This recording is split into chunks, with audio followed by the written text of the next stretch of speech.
ஒரு அழகான கிராமத்தில பசுமையான வயல்களும் மரங்களும் மண் வாசனை வீசும் சாலைகளும் நடுவுல ஒரு பள்ளி இருந்துச்சு. அந்த பள்ளிக்கு தினமும் கிராமத்திலுள்ள குழந்தைகள் எல்லாம் சந்தோஷமா வந்துட்டு போவாங்க. அந்த பள்ளியில அக்ஷிதா, சந்தியா, செல்வி, அருண் 4 பேரும் ரொம்ப நெருக்கமான நண்பர்கள். எப்போவும் சேர்ந்துதான் இருப்பாங்க. இடைவேளையில மரநிழல்ல விளையாடுவாங்க. மதிய சாப்பாட்டு நேரத்தில தங்களோட உணவை எல்லாம் பகிர்ந்து சாப்பிடுவாங்க. யாருக்காவது பாடம் புரியலனா உடனே உதவி செய்வாங்க.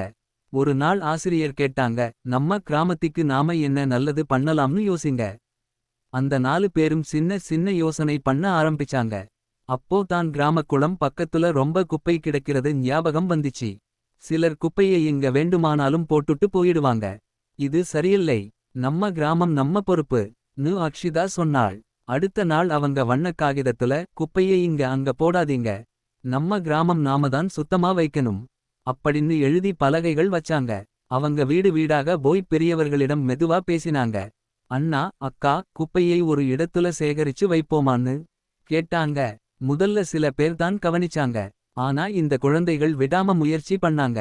வார இறுதி நாள்ல தங்களோட அப்பா அம்மாவோட சேர்ந்து குளம் சுற்றிலும் தெருவிலும் சுத்தம் பண்ண ஆரம்பிச்சாங்க. அதை பார்த்து மற்ற கிராமத்தாரும் சேர ஆரம்பிச்சாங்க. கொஞ்சம் கொஞ்சமா கிராமம் மாற ஆரம்பிச்சிச்சு. ஒரு மாதம் கழிச்சு குளம் சுற்றியும் தெருக்களும் ரொம்ப சுத்தமா மாறிடுச்சு. பசுமையும் அழகும் திரும்ப வந்துச்சு.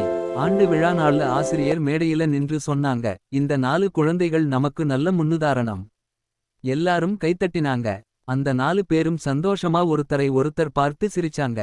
கதை நீதி: நல்லது செய்ய ஆரம்பிக்க நாம ஒருத்தர் இருந்தாலே போதும். நாம தொடங்கினா பின்னாடி எல்லாரும் சேருவாங்க.